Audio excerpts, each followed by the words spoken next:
محلے کے آخری کونے میں ایک پرانا سا گھر تھا، چھوٹی سی کھڑکی، زنگ آلود گیٹ اور دیواروں پر جھاڑیاں سی لگی ہوئی تھیں۔ اس گھر میں رہتے تھے حامد اور ان کی بیٹی ماہین۔ حامد ایک معمولی مزدور تھے، کبھی اینٹیں اٹھاتے، کبھی بجری ڈالتے اور کبھی راج مستریوں کے ساتھ مزدوری کرتے، لیکن ان کے چہرے پر کبھی تھکن نظر نہیں آئی۔ وہ دن بھر پسینہ بہاتے اور شام کو ہنستے ہوئے گھر آتے، کیونکہ اس گھر میں ان کی دنیا رہتی تھی، ان کی بیٹی ماہین۔ ماہین ابھی صرف 4 سال کی تھی جب اس کی ماں ایک حادثے میں وفات پا گئی۔ اس دن کے بعد حامد نہ صرف باپ بلکہ ماں بھی بن گئے۔ وہ خود ہاتھوں سے کھانا بناتے، رات کو گود میں سالا کر لوریاں دیتے اور صبح اٹھا کر سکول کے لیے تیار کرتے۔ جب ماہین بیمار ہوتی تو حامد رات بھر جاگتے، اس کے ماتھے پر ٹھنڈی پٹیاں رکھتے اور خود دعا کرتے کہ اللہ میری بچی کو کچھ نہ ہو۔ کئی بار خود بھوکے سوتے، لیکن بیٹی کے لیے دودھ اور بسکٹ ہمیشہ لاتے۔ لوگ کہتے، حامد بھائی اب تو خود بھیگ مانگنے کے قریب ہو گئے ہیں، لیکن بچی کی ہر ضد پوری کرتے ہو۔ حامد بس مسکرا کر جواب دیتے، یہ ضدیں ہی تو اس کی خوشی ہیں اور اس کی خوشی ہی میری زندگی۔ وقت تیزی سے گزرا۔ ماہین اسکول سے کالج میں آئی۔ اب وہ بڑی ہو گئی تھی۔ اس کی شکل میں نرمی تھی، لیکن مزاج میں تھوڑا غرور آ گیا تھا۔ اسے اپنے کپڑوں کا، اپنے جوتوں کا، اپنی سہیلیوں کا خیال رہنے لگا، لیکن باپ کے پرانے کپڑے، ٹوٹی سائیکل اور پسینے سے بھیگی شرٹ اب اسے شرمندہ کرنے لگی تھی۔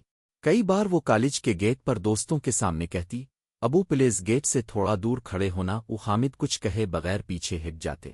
ان کی آنکھوں میں اداسی ہوتی، لیکن لبوں پر مسکراہٹ، جیسے سمجھتے ہوں کہ بیٹی کا وقت بدل گیا ہے۔ ایک دن ماہین کالج سے واپس آئی اور بولی، ابو سب کی ماما پاپا انگریزی بولتے ہیں، بڑی گاڑیوں میں آتے ہیں، اب بھی کچھ اچھا پہنا کریں۔ حامد نے اگلے دن بازار سے قسطوں پر نئی شرٹ خریدی، حالانکہ ان کے پاس مہینے کے آخر تک کھانے کو کچھ نہ بچا۔ ماہین اب یونیورسٹی میں داخل ہو گئی تھی۔ وہاں اس کی ملاقات زید سے ہوئی، جو کہ ایک امیر بزنس مین کا بیٹا تھا۔ زید خوش شکل، چالاک اور باتوں سے دل لبھانے والا لڑکا تھا۔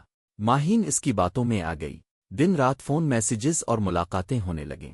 حامد کو کچھ اندازہ تھا، لیکن وہ کچھ نہ بولے۔ ان کا ایمان تھا کہ بیٹی کو اعتبار دے کر پالنا چاہیے، پابندیاں لگا کر نہیں۔ کچھ مہینے بعد ماہین نے حامد سے کہا، ابو میں زید سے شادی کرنا چاہتی ہوں۔ حامد کا دل جیسے دھڑکنا بھول گیا، لیکن وہ خود کو سنبھالتے ہوئے بولے، بیٹا اگر تم خوش ہو تو مجھے بھی کوئی اعتراض نہیں۔ زید کے گھر والے شادی پر تیار تو ہو گئے، لیکن ان کی فرمائشیں بڑھتی گئیں، قیمتی زیور، فرنیچر، مہنگا جہیز۔ حامد نے ساری جمع پونجی، اپنا واحد زیور اور یہاں تک کہ اپنا والد کا پرانا گھر بھی بیچ دیا۔ شادی ہو گئی۔ زید نے ماہین کو شہر کے پوش علاقے میں ایک فلیٹ میں رکھا۔ ابتدا میں سب اچھا تھا، لیکن پھر رفتہ رفتہ چیزیں بدلنے لگیں۔ زید اکثر دیر سے آتا، غصے میں ہوتا اور چھوٹی چھوٹی باتوں پر چلوا الفاٹیتا۔ کبھی بیلٹ پھینکتا، کبھی تانے دیتا، تم صرف شکل کی اچھی ہو، تمہارے باپ نے تو کچھ بھی نہیں دیا۔ ماہین ہر رات سسکیاں لیتی، لیکن زبان بند رکھتی۔ اسے اپنے فیصلے پر شرمندگی تھی، لیکن اب واپسی کی ہمت نہیں تھی۔ اس دوران حامد ہر جمعے زید کے گھر کے باہر آ کر کھڑا ہوتا، کبھی فروٹ لے کر، کبھی پرانے اخبارات میں لپٹی کوئی چیز۔ نوکر دروازہ کھولتا اور سخت لہجے میں کہتا، بی بی صاحبہ مصروف ہیں، اب آئندہ نہ آیا کریں۔ ایک دن حامد نے اپنے ہاتھ سے بانا ہوا ایک گرم سویٹر بیٹی کے لیے بنایا، جس میں محبت کے دھاگے بانے تھے۔ وہ سویٹر زید کے گھر دے کر واپس آ گئے۔ اگلے دن وہی سویٹر کوڑے کے ڈھیر پر پڑا ملا۔ حامد نے اسے خاموشی سے اٹھایا، صاف کیا اور خود پہن لیا۔ اس دن کے بعد وہ کبھی زید کے گھر نہ گئے۔ پھر ایک رات، کڑاکے کی سردی، اندھیری گلی اور سناٹا۔ ماہین، جسے زید نے طلاق کے بغیر گھر سے نکال دیا تھا، ننگے پیر، آنکھوں میں آنسو اور کانپتا ہوا جسم لے کر پرانے محلے کی طرف لوٹ رہی تھی۔ اسے ہر قدم پر اپنی غلطی یاد آ رہی تھی۔ بابا، میں نے آپ کو تکلیف دی، مجھے معاف کر دیں۔ اس کی آواز اندھیرے میں گم ہو گئی۔ دروازے پر پہنچی تو گیٹ کھلا ہوا تھا۔ وہ دوڑی کمرے میں داخل ہوئی۔ اس نے ہچکیوں کے ساتھ آواز دی، بابا۔ کوئی جواب نہ آیا۔ اس نے کمبل ہٹایا اور دنیا رک گئی۔ حامد کی آنکھیں بند تھیں، چہرہ سکون میں تھا، وہ دنیا سے جا چکے تھے۔ ماہین فرش پر گر پڑی، بابا نا الف پلیز جاگیں، مجھے معاف کر دیں، میں واپس آ گئی ہوں۔ بابا یہ نا۔ پڑوس کے لوگ اکٹھے ہوئے، سب کی آنکھوں میں آنسو تھے۔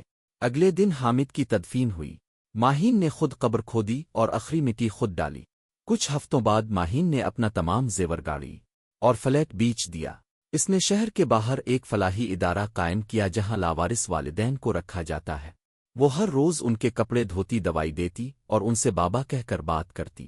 ادارے کے دروازے پر ایک بورڈ آویزاں تھا، پاپا کی محبت ان سب کے نام جو والدین کو وقت پر نہ پہچان سکے۔